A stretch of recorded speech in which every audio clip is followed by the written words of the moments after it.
这婆婆真是太过分了，竟然要求未婚儿媳做隐私检查，就为了证明她的纯洁。婆婆凭借家里是韩国顶尖财阀，横行霸道。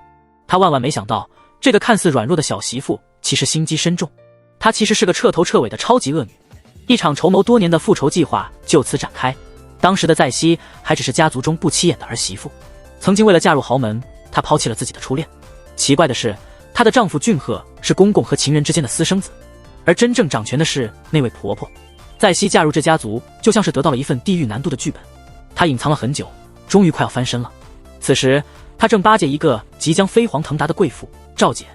赵姐的丈夫是内定的下任检察总长，也是总统选举的热门候选人。在熙把能动用的所有资金都用来购买赵姐家的画作，实际上这是给赵哥送钱的变相方式。赵姐的好心情很快被赵哥的一个几乎公开的情人三妹打破了。三妹居然大摇大摆的来赵家串门，赵姐为了赵哥的面子，忍住没去找三妹算账。见多识广的在熙看出赵姐快要气炸了，离开时她特意拿了一包泡澡用的安神药草，托女佣转交给赵姐。另一边，婆婆徐太也登场了，她正准备去拜祭自己的父亲。秘书告诉她，在熙在和赵姐密会，所以迟到了。徐太脸上迅速掠过一丝不悦，但没深追究。这时，我们的男主俊赫也出场了，他是现在最火的电视台主播。刚从会议室出来，就看到俊赫一脸不悦，他的上司正忙着讨好徐太的随行人员。俊赫那明显不高兴的表情，透露出家庭关系的复杂纠葛。徐太趁着修补妆容的空档，他的手下送来了今天电视台的节目安排，唯独空出来的正是俊赫负责的头条新闻栏目。俊赫因为人气旺，经常像今天这样，没有事先报备就直接上节目。徐太对这个由丈夫和其他女人所生的孩子感到非常不满，不过她也只是稍稍发泄了一下，很快就放下了。这也让她错过了提前打击在熙和俊赫的绝佳机会。在熙趁机启动了他的计划，他走进了一间 VIP 病房，开始了新的交易。躺在病床上的是徐太处于昏迷状态的兄弟，旁边一脸愁容的女人是他的妻子雪姨。雪姨一直看不起出身卑微的在熙，但这次情况不同，雪姨的丈夫生命垂危。在徐太权力如日中天的今天，雪姨对自局能获得多少遗产心存疑虑。此时，在熙提出联手，要雪姨交出徐太一方的犯罪证据，共同对付。雪姨同意合作的另一个重要原因是，她的孙女婿因吸毒被抓，恰巧在熙在检察厅有门路。如果雪姨不配合，在熙就会直接把这事告到徐太那里。脸面极重的徐太肯定不会手软，一定会对雪姨全家进行清洗。权力和金钱总是让人无法自拔。在熙一旦拿到那些罪证，仿佛能预见到恶婆婆跪在自己脚下的场景，她迫不及待地将装有罪证的 U 盘交给了俊赫。两人都难掩兴奋之情，成功或失败，今天见分晓。此刻的徐太还未意识到一场猛烈的攻势正向他逼近，他正忙于招待来参加其父亲祭祀的各路权贵。徐太家的上一任掌门，也就是徐太的父亲老徐，曾经权威显赫。老爷子过世后，权力便交到了徐太手中。徐太的丈夫老王仅是个傀儡。在众人对老徐的吊唁仪式结束后，在熙终于悠然出现。大佬们一一进过之后，秘密会议随即开始，连徐太最没野心的小女儿都被拉去开会了，根本就没人理会她。这就说明在熙夫妇在家里的地位低到不能再低了。徐太几句话就明确了家里外的权力如何分配。他打算抢下宫调处长的职位，同时拉拢热门人物赵哥。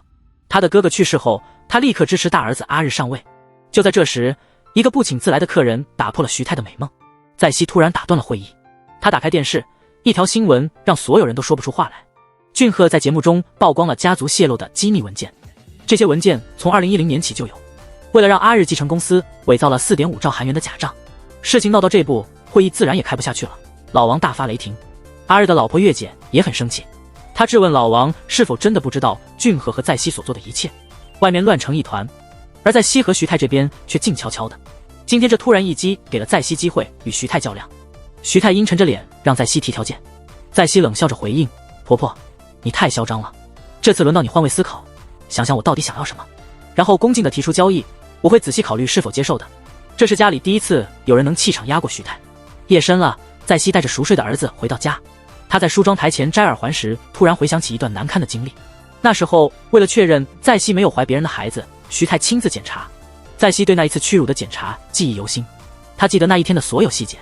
她现在的行动，一是为了和丈夫共同攀登更高的位置，二是为了对高高在上的徐太进行复仇。这个镜头确实引人深思。第二天，卧室里的在熙和俊赫分床而睡，这对夫妻似乎隐藏着一些秘密。俊赫送在熙上班时遇到了他的新下属依依，这个新人不简单，一直对俊赫背后的财阀很好奇，看来他是带着某种目的潜伏进来的。忙碌的在熙刚和依依告别，就打电话给赵姐，听说徐泰今天约了赵姐见面，让在熙有些紧张。他没想到徐泰这么快就查到了他和赵姐的联盟。徐泰选在教堂见面，仿佛在这里谈些肮脏的事能减少罪感，好像是把祷告的功课都做完，少一点罪恶感。徐泰本来想试探一下能不能挑拨赵姐和在熙的关系，可惜这俩是老朋友了，关系牢不可破好15年。赵姐没接受徐泰伸出的橄榄枝，反倒是让徐泰帮俊赫升到民政首席秘书的位子，这职位可是总统身边的得力助手。赵姐毫不掩饰她老公想当总统的野心，态度直截了当。交易如果成立，赵哥上台后也会帮徐泰的集团。谈话后半段，徐泰基本没怎么开口，让赵姐觉得他默认了。赵姐一离场就迫不及待地把好消息告诉在熙，在熙心里总感觉有些不安，记得徐泰可不是那么容易对付的人。紧接着徐泰出招了，先让阿日去检察厅配合调查，然后召见在熙，开始了终极谈判。徐泰接下来的话把在熙吓了一跳，他并没有坚持非得让亲儿子阿日坐上高位，他昨晚整夜都在策划一个更疯狂的计划，想要振兴家族，那就是让俊赫不仅仅是辅佐总统，而是直接冲击总统大位。徐泰承诺，如果在熙愿意合作，他会让集团全力支持。在熙沉默了一会，指出合作的大问题是诚信。徐泰曾承诺在熙生儿子就给他管理一个子公司，但最后食言了。在熙的意思是他不信任徐泰。徐泰早就预料到在熙会有这样的疑问，于是他使出了杀手锏，让已经吃了几次惊的在熙再次大吃一惊。徐泰带在熙进了家族的密室，他介绍说，这里存放着韩国各路权贵的秘密账本，这里的非法记录可以说是汇聚了各种秘密。徐泰的家族靠这些秘密武器度过了过去的风风雨雨。徐泰展示了他的诚意，只要在熙同意合作，这密室的钥匙就是他的。如果计划最终无法顺利实施，在熙就得净身出户，不能留在家族。这里并没有马上说明在熙是否同意了。在熙一走，徐泰立刻叫来秘书，让他调出赵哥的所有资料。暴风雨就要来了。这时候赵姐接到了在熙的电话，赵姐一边笑一边教训她老公的情人，真是挺吓人的。不过她很快就笑不出来了。赵姐把三妹赶走后，给老公的剃须刀换刀片时不小心割伤了手指，这不祥的预兆似乎在暗示接下来会有更大的灾难。紧接着赵姐收到了一连串短信，脸色顿时变了，她气呼呼地打电话过去质问对方到底想干嘛。下一场景，赵姐被发现死在浴缸中，同时在熙回家看到俊赫正在玩游戏，心情好极了的她拉着老公一起来做快乐的减肥操。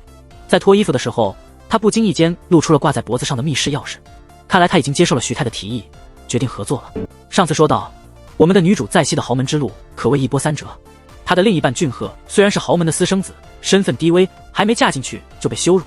徐泰担心在熙不守妇道，逼她做了隐私检查。从那天起，她发誓要翻身做主，把婆婆踩在脚下。她忍辱负重，联手强盟友，精心布局。她还揭露了徐泰亲儿子的假账事件。没想到徐泰看中了在熙夫妇的能力，想要扶持俊赫当总统。在熙还没来得及高兴，就接到了坏消息，他的铁杆盟友赵姐突然自杀了。赵姐作为高官的妻子，影响力很大，失去盟友的在熙头痛不已。最讽刺的是，就在赵姐被发现死亡的时候，赵乃知道正沉浸在情人的温柔乡中，无法自拔。在赵姐葬礼的第二天，徐泰带来了赵姐的手机，他第一时间拿到手机，并找人破解了密码。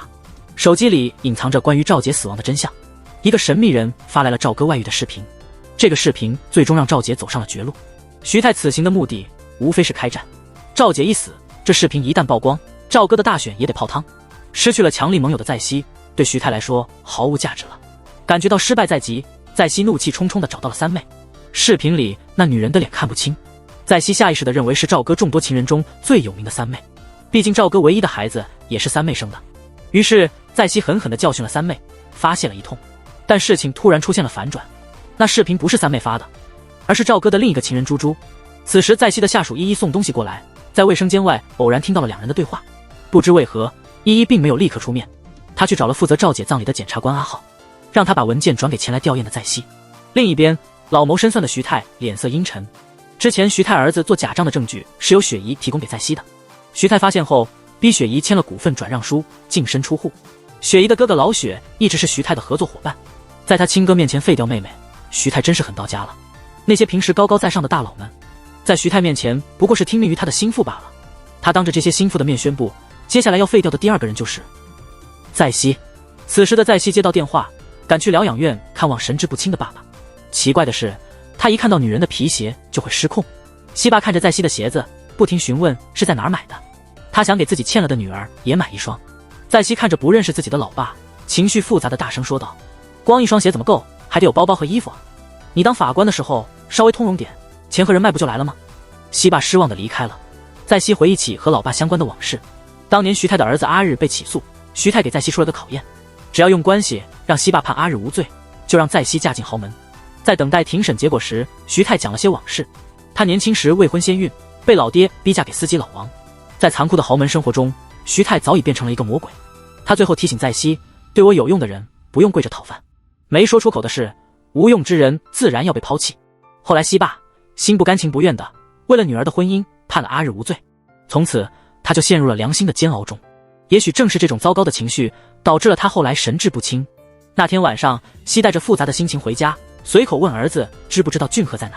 家教随口回答，俊赫每个月的第3周都会去打球。西的笑容一瞬间消失了，想知道家教怎么会知道这么清楚。西很快就猜到了，虽然别人可能不知道，但他一直很清楚俊赫的真面目。他猜他可能和家教有一腿了。西猜的没错，俊赫打完球回到车里时，家教已经在副驾驶座上等了好一会儿。那一晚很不平静，西的前任阿浩找上门来了。这个人正是以前依依让他帮忙的那个检察官。当年西明知道从人品上看阿浩比俊赫强多了，但还是因为俊赫的家世背景抛弃了阿浩。爱情啊，有的人是相爱，有的人则是单相思。阿浩就属于后者，他没有怨恨西，反而成了他的帮手。西把赵姐的手机交给阿浩，让他一定要找出猪猪，想办法保住赵哥。第二天，西拿着依依托阿浩转交的材料去打印，发现了一张依依的留言条和一堆打印出来的文件。西看着文件，渐渐陷入了沉思。后来他从阿浩那里得知了猪猪的现状，简直不敢相信。这时，依依和阿日的老婆月姐发生了冲突，起因是月姐动了依依的东西，无意中看到了一页撕下来的杂志，上面是俊赫一家3口的合照和访谈。他误以为依依是俊赫的粉丝，依依坚持要月姐因为动他的东西而道歉。路过的徐泰把月姐带走了，因为月姐整天为小事吵架，徐泰给了她一顿训。徐泰提醒月姐，现在是非常时期，应该把正事放在心上。徐泰提出让月姐领养西和俊赫的儿子，他打算先处理掉西，再把孩子留在自己身边，慢慢影响他。那晚感觉到不祥预兆的西脸色异常凝重，接下来的一幕让人不寒而栗。俊赫回到家，直接去了卧室的另一张床上，他们分床而睡，连招呼都不打了。西和俊赫谈事，根本不看对方的眼睛。俊赫索性不理西，两人形同陌路。西对这种情况已经见怪不怪，面无表情地看着依依的简历，似乎又在策划着什么。第二天，徐泰举办家庭聚会，准备宣布驱逐西的计划。可他等了又等，西迟迟不到，心里不由得有些不安。此时此刻，赵姐的葬礼上突然放出了赵哥偷吃的视频，媒体记者们疯了似的涌向赵哥。失踪的在西坐在不远的车里，冷眼旁观这一切。原来这是在西策划的一场戏，目的是为了保护赵哥。阿浩之前查到猪猪，结果发现这人已经死了。在西还不清楚是谁用猪猪的手机泄露了那个小视频，但他从这件事中想到了一个好主意，死人不会说话，所以在西让三妹去冒充视频里的女主。从三妹练习的台词来看，她已经掌握了在西教的内容。看来赵哥和赵姐可能已经离婚了，只是维持合作关系，而赵哥和三妹的关系并不是什么秘密。这样一来，攻击赵哥的偷吃问题就可以告一段落了。在西的这位强力盟友再次稳定了局面。不久后，徐泰收到了针对阿日的拘捕令，权力就是这么反复无常，但又让人深深着迷。接下来是在西享受胜利成果的时刻，他不想继续把赌注压在俊赫或徐泰身上。在西要求徐泰把他培养成下一个财阀掌门人，否则就一起玉石俱焚。另一边，依依正在剪脚趾甲，他用来放指甲碎片的竟然是俊赫和在西一家3口的杂志页。在西给徐泰2个选择，要么他揭露家族黑料，要么帮他成为掌门人。徐泰果断选择了后者，毕竟培养需要时间，不必急于交权，他还有时间找机会对付在西。没想到在西还是占了徐泰一波便宜，他竟逼婆婆给他下跪道歉。财阀中的女王最终还是屈辱的照做了，表面上婆媳合作，实则已经水火不容。在西在徐泰面前表现强势后，迅速去见了他的前任和得力帮手阿浩。阿浩发现赵哥的情妇猪猪身上还有很多秘密，比如他生前有过生产记录，虽然记录显示孩子一出生就过世，但阿浩从护士那里了解到孩子被送去领养了。在西没想到这案子里还藏着这么多他不知道的秘密。徐泰家的大业可以输无数次，但在西如果输一次，可能就得命丧黄泉。这时阿浩突然不寻常地询问在西的儿子近况如何。在西警惕地让阿浩别多管闲事，看来阿浩可能给在熙的老公俊赫戴了顶绿帽子。夜里，剧情继续上演，出轨成性的俊赫扮演好爸爸角色，他哄睡了一个可能不是自己亲儿子的小孩。他在熙面前强调，作为父母要成为孩子的榜样，忙着同时删掉小三发来的那些暧昧短信。在熙明明看穿一切，却选择默不作声。他觉得这段婚姻不过是互相利用。第二天，在熙开始招揽自己的心腹，首先联系了依依。对方之前送来的材料中还包括了一份报告，那份报告充分展示了依依在美术领域的独到见解。在熙此行的目的正是要拉拢依依。依依面对在熙还算友好，但在熙一走，他的脸色立刻沉了下来。在熙决定重用依依，取代了一位退休的官员。月姐带退休官员参加活动时，才蓦然知晓真相。月姐气愤之下找到在熙，一巴掌打了过去。在熙口才了得，直指月姐的痛处，说她一辈子只能依靠家人，一旦失去依靠，她做的每件事都以失败告终。月姐气急败坏，想要再次动手，却被在熙果断阻止。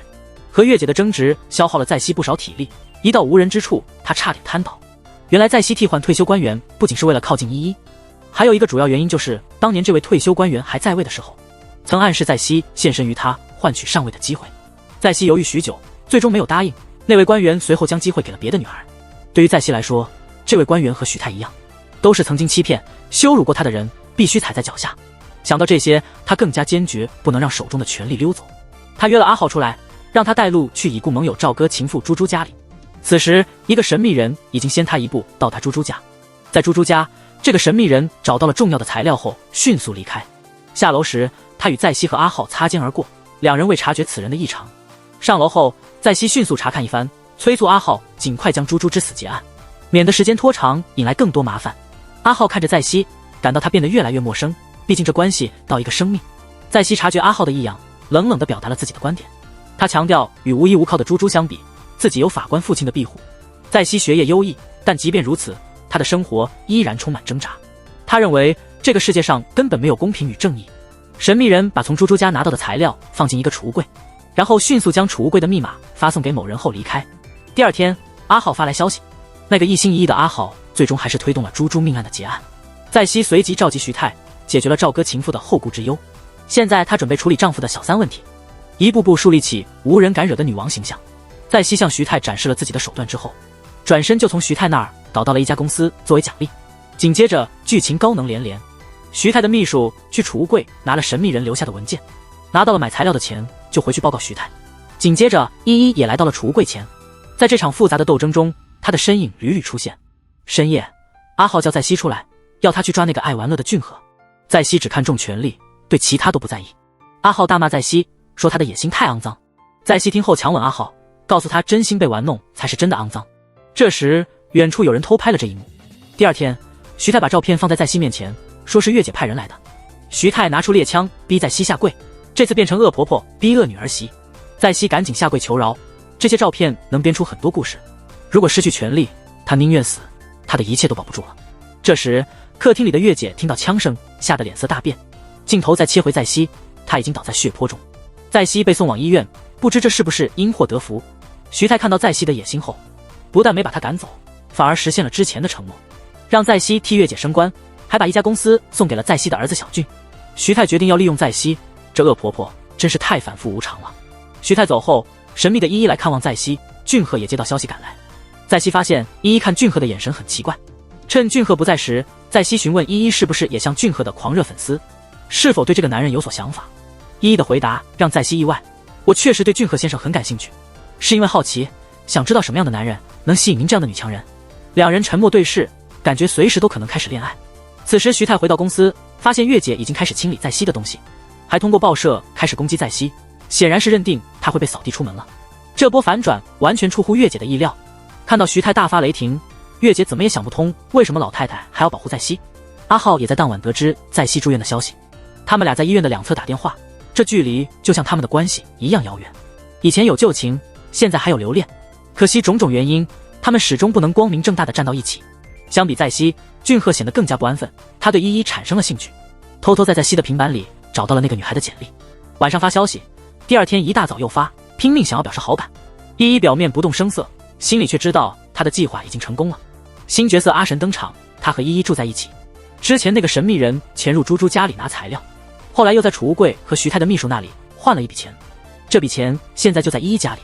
看来阿神或依依就是那个面目不清的蒙面人，与一心复仇。跟依依不同，阿神看起来更像是为了钱而行动。徐泰面无表情地看完视频，吩咐秘书务必找到和猪猪一起生活的人，在西不知情的情况下，通过与依依的接触了解到他的黑暗过往。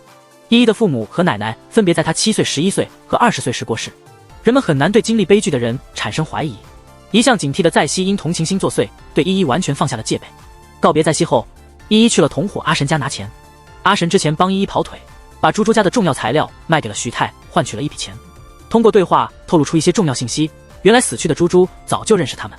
在西从阿浩那里收到了一个消息，知道猪猪生前还有一个舍友存在。在西不太担心，他认为那只是个依靠猪猪生活的小白脸，没胆量跳出来闹事。第二天，已经结盟的婆婆给在西来了一个猛烈的打击。婆婆拿出了俊赫和女家教的出轨照片，让在西自行处理。有些事知道和看到完全是两回事。在西强忍怒火，给女家教打电话询问情感状况，对方一边声称单身，一边和俊赫背地里玩乐。在西最终没发作，默默挂掉了电话。在西离开后，一直在暗处观察的依依这才现身。这个居心叵测的女孩开始主动谈论在西的不寻常，她暗示对方要直面困难，看似在越界提醒，实际上是在制造一个假象，表面看是真心为在西考虑，实则冒险也要达成自己的目的。夜里，西和俊赫一起回家吃饭，席间公公狂摆谱批评西不该装男子气概，他的言谈里满是女人应该怎样怎样的旧观念，气氛一时间变得挺尴尬。晚饭后，年轻人开启了酒局，月姐和西开始明争暗斗，互相压制对方，争权夺利。这家的火药味整天都没散过。回家后，看到月姐不爽的俊赫鼓励西必须把她踩下去。讽刺的是，他这么说并不是因为夫妻情深，纯粹是为了合作夺权。在财阀圈子里，利益至上，真情寥寥。第二天，西直接找女家教拿出了出轨照片，他警告家教，不想让母亲知道就赶紧滚蛋。女家教这才意识到自己的底牌已被西摸透，她试图辩解真爱，被西粗鲁打断。你以为那些包、项链、衣服是真爱的象征？那不过是物质而已。这句话让女家教彻底崩溃，无力反驳。西是个复杂的人，虽然教训了家教，但他觉得利用对方单亲妈妈很卑鄙。他叫来依依，含蓄地聊起了自己违心的行为。不知不觉中，西已经很依赖依依了。他会把一些心事告诉依依，虽然不是太机密的。那天夜里，徐泰把西叫回家，告诉了他一些劲爆的消息。徐泰的晋升仪式不久后就要开始，但赵哥暗中告诉重要人物不要参加，看来他想在交易中占主导地位。这次徐泰没趁机对西落井下石，而是提醒西用密室的钥匙去查一查那些大人物的黑料。西以为自己已经很能扛了，但看到那些肮脏的黑料后，他还是差点吐了。其中有赵哥的黑料，还有赵姐生前安排人教训猪猪的视频。西没想到这视频的存在他都不知道。视频被徐泰用重金买下，西再次感受到两人的实力差距。同时，色狼俊赫联系不上女家教，他开始发信息试图勾搭依依，依依的回信点到为止。真正厉害的钓鱼者，关键是懂得克制。另一边，俊赫在电视台的后辈小白正在调查猪猪，他假扮记者向猪猪邻居打听情况，被阿神听见了。邻居们对猪猪的事情一点都不了解。小白开车离开时，心里还是挺不甘心的，感觉猪猪的死背后有不少大人物的影子，但小白还是一心想要挖出背后的真相。就在这时，依依接到了阿神的电话，说有记者在暗中调查。真是巧，正聚精会神接电话的依依差点被正在思考的小白撞上，两人因为堵了一下交通，也没怎么聊。小白只是留了张名片给依依，让他有事联系他。挂完电话后，依依又打给了阿神，他惊讶地发现阿神所说的记者正是名片上的那个人。第二天，西找到阿浩，带来了他在密室里找到的赵哥夫妻的黑料。原来之前隐藏了一段关键信息。西说他在一个完整的视频里看到赵姐找人杀了猪猪，他猜测赵哥可能把这个案子从他杀改成了自杀。这视频是猪猪的一个神秘室友拍下来的。西说到这里，感觉特别有感触。他很后悔当初那么信任赵哥，没想到他竟是个这么狠心的人。虽然上了贼船，西并没有打算就此放手，他打算找到确凿的证据，证明赵哥篡改案件，然后用来威胁他。徐泰对他的狠辣手段很是欣赏，准备带西去参加一些上流社会太太们的宴会，好好展示一番。西急着要培养助手，转手就邀请了赵哥的伴侣三妹一同参加。三妹原本就是靠西上位的，所以对西带他去结交这些人脉非常感激。但西这次用的手段不仅仅是结交，而是直接抛出了一些太太们丈夫的出轨证据。他几乎是用恐吓的方式警告大家，让他们回去传话，禁止各家的男人反对西升任公司的代表。搞定了这些太太之后，西又找依依聊天解闷。现在的生活让他感觉有些违心。依依问西，为什么会有那么多大人物不喜欢他的晋升？西笑着回忆起大学时光，那时的他也是因为没背景，经常被富二代排挤，都是因为他没钱，所以那些富二代才总排挤他。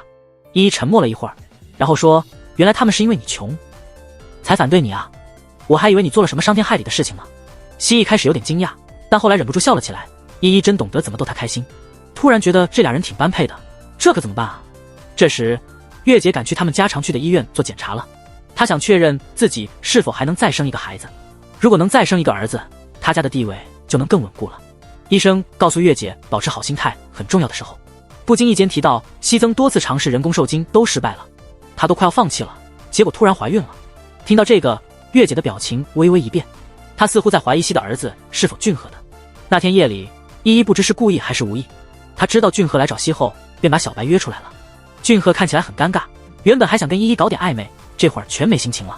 回到家，俊赫发现自己的情绪变得更加复杂。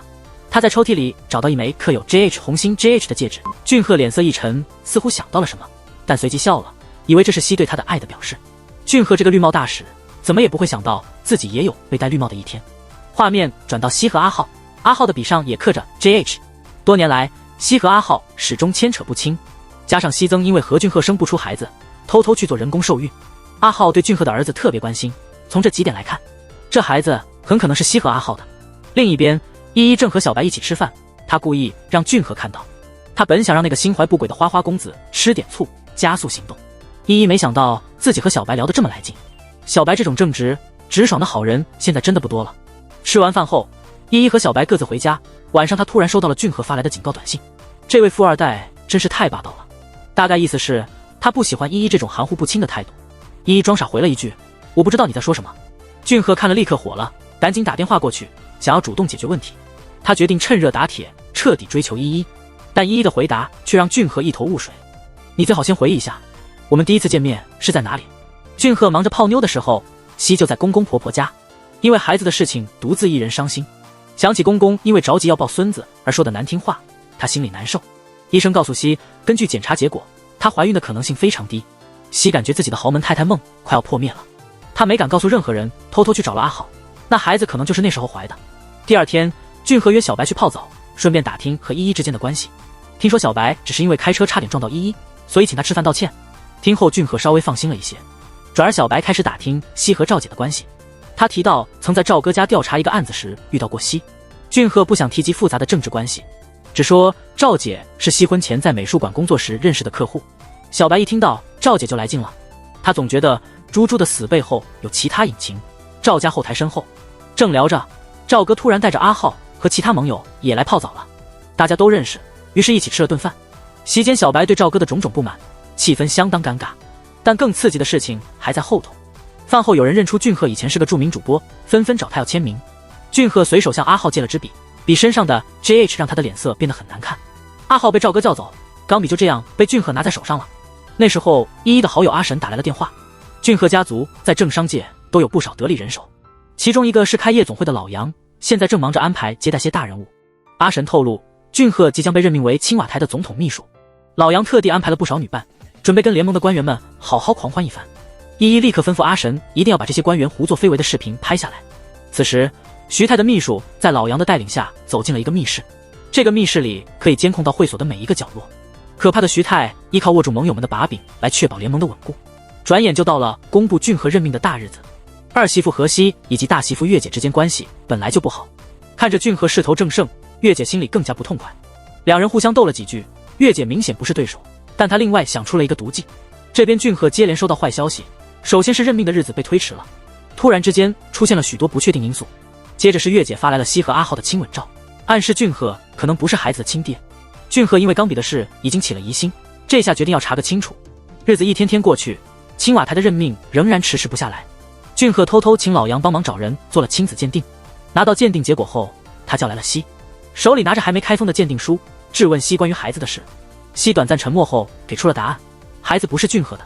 这时插入了一个超级大反转的回忆，孩子确实不是俊赫的，但也不是西和阿浩的孩子。原来西意识到自己可能永远不会怀孕后，就让阿浩去找人买了一个宝宝。西这个天大的秘密终于要被揭露了，西万万没想到，等待他的竟然还有一波大反转。亲子鉴定结果清楚地显示，孩子确实是俊赫的。俊赫以为西说的是气话，就没当回事儿，这件事也就翻篇了。西一脸懵，被婆婆徐太叫了过去。最后真相大白，原来老杨是西公老王的心腹。老王听说了亲子鉴定的事，马上觉得是有蹊跷，他赶紧去找徐太，要把西的事报上去。徐太看好西的野心，提醒老王，西是真想跟俊赫一起强联合。最后徐太还是对假怀孕的事视而不见，他们竟然造了假的亲子鉴定书，骗过了俊赫，保住了婚姻。这件事再次让徐太向西展示了他的手腕。夜深人静，心情复杂的西不想回家，她约了闺蜜依依出来大喝一场。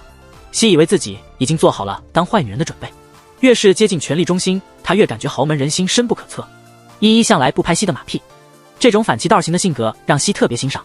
和西分手后，依依立刻变脸，她翻开通讯录，给猪猪的备注竟是我的爱，发出的信息内容是等着我揭开所有真相。这一刻，依依陷入了深深的回忆。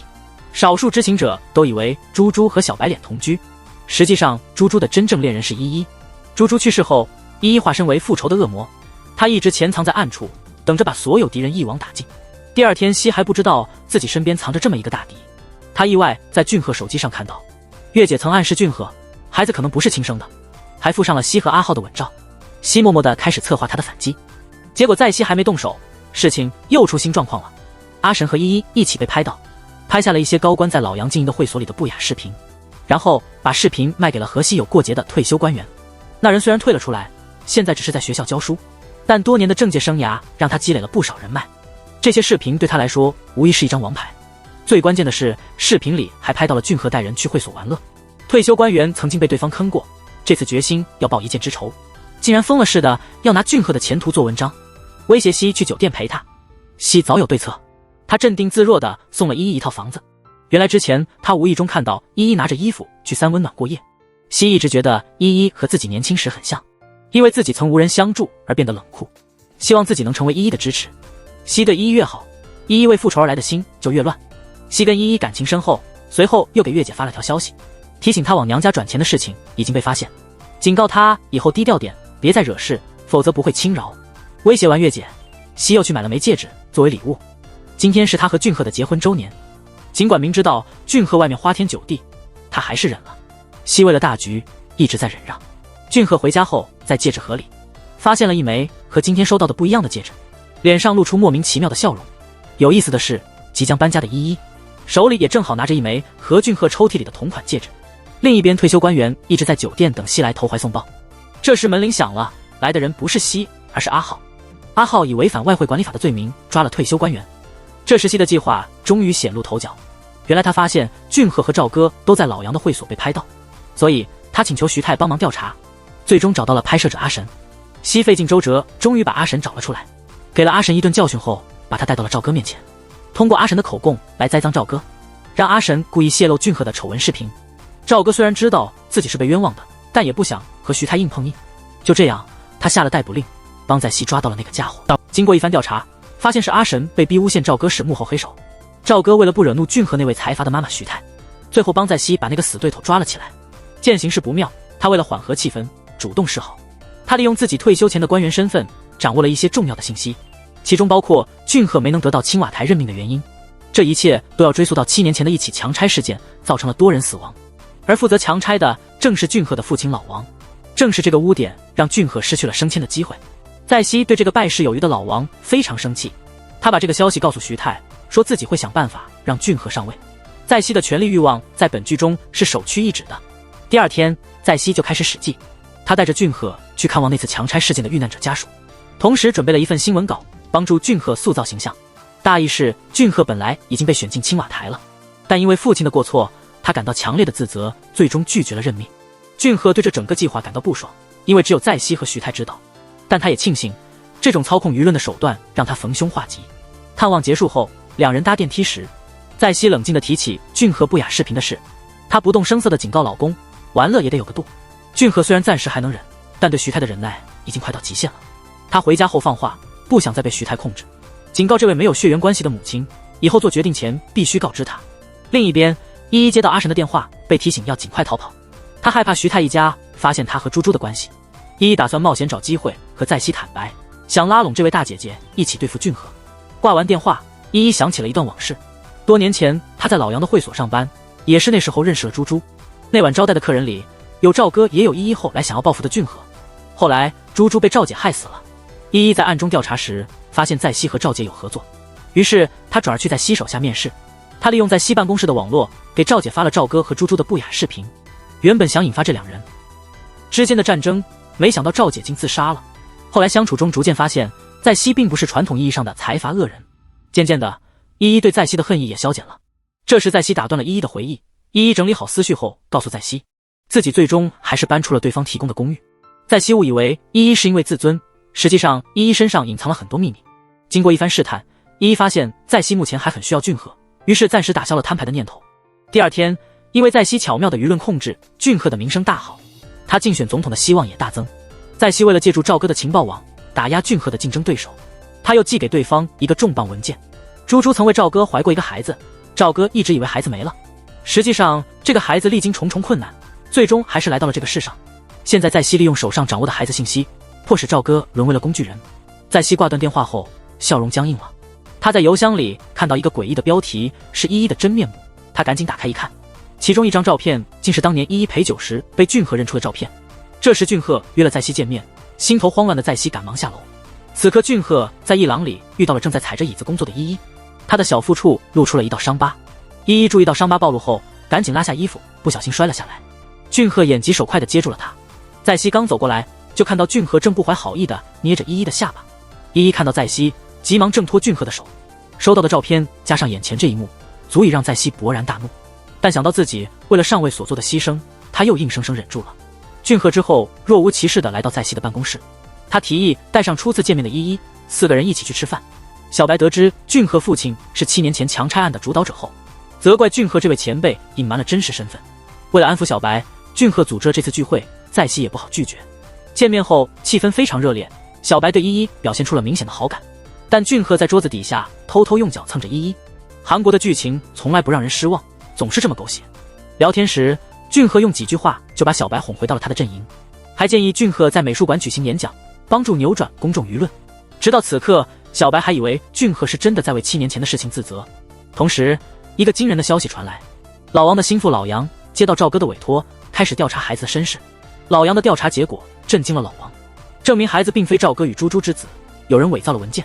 孩子的生母很可能是猪猪曾介绍进会所的女性同居者。赵哥留宿那晚，俊赫也在场。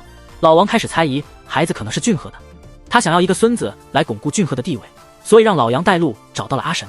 阿神与猪猪、依依曾经关系密切，可能知道孩子的下落。阿神一直保持沉默，装傻充愣，没有泄露任何信息。那夜，在西找到了依依，他把7年前依依醉酒和俊赫一起的照片打印了出来。依依看到照片后，坦白了自己当年因为缺钱上大学而去会所工作的事实。在西听了几句后，就打断了依依，他太能理解这种无奈了。谁会愿意跳进这种肮脏的泥潭？如果不是为了寻找一条生路。在西抱住依依，怒气全消，只剩下心疼。依依刚送走在西，就接到了阿神的电话，才知道老王他们已经查到关于孩子的事了。阿神打算逃离，而依依决定留下来。他在复仇计划中加了一条，确保在西安全。哇，这对姐妹的情感真是让人上瘾啊！挂电话后，依依回到家，发现家被人闯入了，发现一张打印纸，上面是他7年前的照片，上面插着一把刀。这个莫名其妙的警告没能吓退依依。当俊赫又开始发信息聊他时，他立马回应了他的暧昧。第二天，阿浩帮在西调查，发来一张神秘人的照片。阿浩一直都是无怨无悔的帮助在西，他拿到依依的简历，打算从他的人际关系入手调查。很快，阿浩就找到了一个关键线索，依依大学时代的戒指竟然和猪猪遗物中的戒指一样，看起来真像是情侣戒指。此外，依依和俊赫约好在一个演讲会场见面。俊赫早到了一步，偶然发现徐太和秘书也在场，他们的话中带着对俊赫母亲的嘲讽，说他很会勾引人。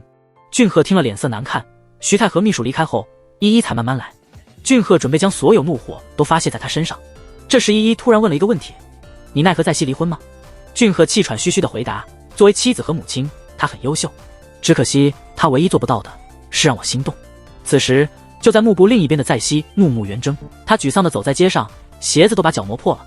结果意外遇到了俊赫在电视台的后辈小白。注意到在西的伤，小白马上帮他买来了药。在西处理伤口时，小白一直盯着他的小腿，莫名其妙的被在西成熟的魅力吸引。分别时，心里泛起了奇妙的感觉。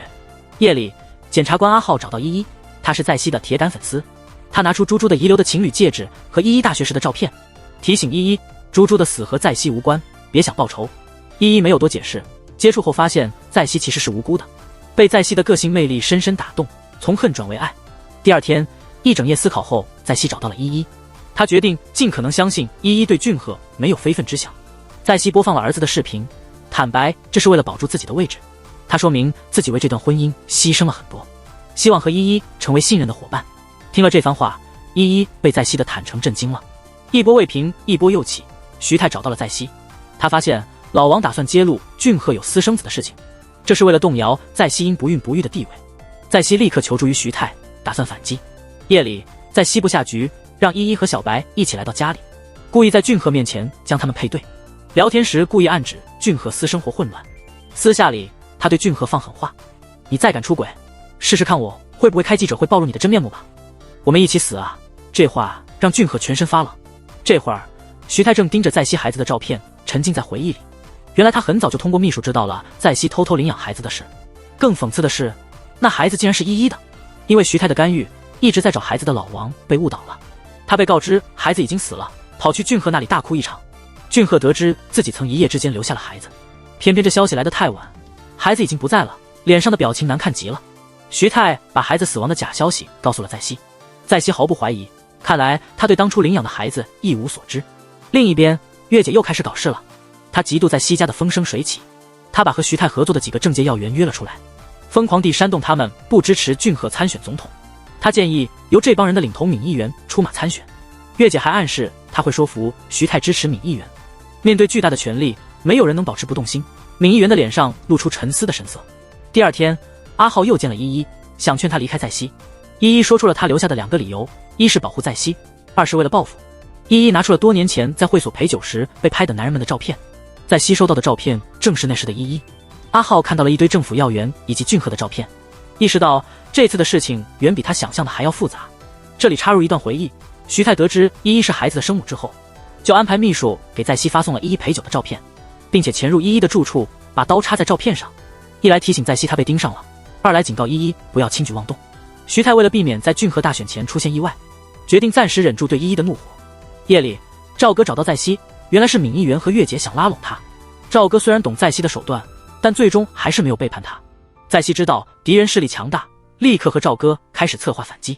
他故意安排人去示威攻击俊赫，还特意让记者小白知道示威者可能是跟俊赫竞选对手有关。接着，在熙又安排小白和依依一起来自己家。俊赫出门接人时，突然有摩托车冲过来，甩了一堆传单。小白一看，传单上的内容跟示威的口号一模一样，他立刻就想到了在熙提到的那个官员，这正是在熙想要的效果。在他的一推一搡下，小白开始深挖那位官员的丑闻。赵哥也用上了检察系统的力量，开始调查这个官员。他们这么做，帮俊赫清除了一大障碍，也树立了不畏强权的形象。就在熙准备放大招的时候，他发现的是和阿浩带来的消息就像晴天霹雳。原来依依过去在会所接待过俊赫，并且生了孩子。阿浩告诉在熙，他和依依谈过了。依依说他这次来是为了保护在熙，逼那个渣男俊赫离婚。在熙气得不行，依依隐藏了这么多事，让他完全无法信任。夜里突然响的门铃让在熙气都顾不上了。门外是依依，不知被谁打晕了，绑在了门口。在熙急忙安排让俊赫联系私人医生来家里诊治。接着在熙打电话给老王，原来他们2人早就秘密联手了。在熙觉得徐泰默许月姐背后搞鬼，态度非常暧昧，于是他借支持俊赫为由，说服老王一起行动。之前泼俊赫竞争对手的脏水也是他们一起的手笔。得知绑架依依的不是老王，在熙立马想到了另一个人。他对俊赫说，很可能是徐泰干的，目的是警告自己不要背叛，不要和老王另起炉灶，或是警告俊赫男女关系要慎重。很快，阿浩就帮在熙查清了依依晕倒在门口的时间，有行车记录仪拍到了徐泰的秘书。此时，徐泰突然发消息邀请在熙明天回家，结果直接被在熙拒绝了。徐泰看到儿媳的态度，气得不轻。另一边，俊赫为了家族利益，也约了月姐和阿日商量，强调自己参选也是为了家族，同时提醒月姐别因为在熙在搞小动作，财阀的脸皮是防弹的。月姐的计划被揭穿，她也没太生气。直到阿日为了大局考虑，提出离销，月姐才真的慌了。深夜，稍微恢复些的依依悄悄走到了在熙和俊赫的房间。她知道在熙因为渴望依靠财阀的力量而不愿与俊赫这个渣男离婚，依依为了保护在熙，一度想要弄死俊赫。正当他要动手时，俊赫突然醒来，这人脑子里全是那些事，立刻把依依带出了房间。就在这时，在熙悄悄地睁开了眼睛。俊赫以为依依终于醒悟，愿意接受他的外遇了。这个误会让他侥幸逃过一劫。第二天，依依当着在熙和俊赫的面，指责俊赫昨晚对他的暧昧行为。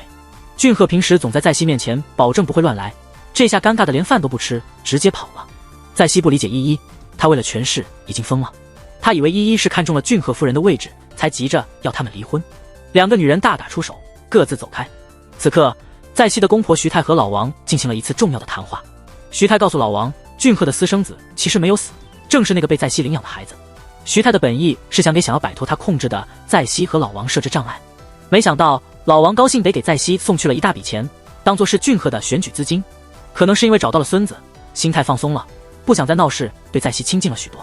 可惜俊赫让他们头疼，心烦意乱的俊赫外面找了女人。这一幕正好被盟友赵哥看到，赵哥嫌他白天这么高调，于是暗地里让阿浩盯紧俊赫，想着一旦俊赫倒台，自己一定要在此之前切断联系。在熙和阿浩打了个电话，为了维护这段不幸但必须坚持的婚姻，他开始了新一轮的计划。夜里，阿浩找到俊赫，拿出了多年前俊赫在会所闹事被拍的照片。俊赫这才意识到依依就是当年那个和他有过一夜情的女孩，他立刻警觉起来，既懊恼又困惑。回家后，俊赫要求在熙辞退依依，强调他的疯狂已经影响到在熙。在熙拒绝了俊赫，意味深长地说，年轻时因为一个不负责任的男人生了孩子，孩子后来又去世了，他会疯是那个渣男的错。俊赫听了脸色都变了。第二天一大早，他找上依依，软硬兼施警告他不要胡来。依依和俊赫争吵时透露了一些信息，当年他和俊赫在会所第一次见面的那天，似乎还有许多不为人知的秘密。另一方面，徐太这边发生了意外，月姐因为丈夫阿日提出离婚而受到打击，为了面子决定主动出击。月姐这人也很难缠，特意跑去徐太面前强调不会友好分手，要通过法律途径要求赔偿。年事已高的徐太看着一个个后辈试图挣脱束缚，突然间感到头晕，倒在地上。这之后，徐太仿佛已经无力回天。那些犹豫不决的心腹们纷纷发信息表示要归降在熙。夜里，依依秘密约会了小白。当他感到自己无法撼动妇人的世界，他决定留下最后的嘱咐，然后离开这片令人伤心的地方。但很快，情况有了转机。为了扭转败局，身心俱疲的徐太竟然把在熙领养依依的孩子的事告诉了依依。当徐太带着亲子鉴定和孩子出现在那两个女人面前，新的战争已经一触即发。在熙的麻烦远不止此，一直与他不和的退休官员教授声称在这个一廊买到了假画，这件事一旦处理不好，会严重质疑在熙的能力，地位不保。出乎意料的是，与在熙关系紧张的依依竟然帮忙证实了画作为真。之后，徐太告诉在熙，虽然依依已经解决了假画问题，但教授不会就此罢休，他的真正目标是显示自己的影响力。他想要加入支持率上升的俊赫阵营。此时此刻，在熙面临重重困难，焦头烂额，没有再与徐太对抗，只得接纳那个让人不爽的教授。紧接着，徐太又带来了依依的要求，希望在熙和俊赫离婚。在熙还梦想成为第一夫人，自然不会轻易答应。徐太的笑容意味深长，但依依并没有因为在熙的拒绝就放弃，她开始主动接近俊赫。在熙见状，终于慌了，在他焦头烂额之际，实在无法再应对养子的生母，甚至不惜下跪求依依离开。可惜对方决心已定，根本不为所动。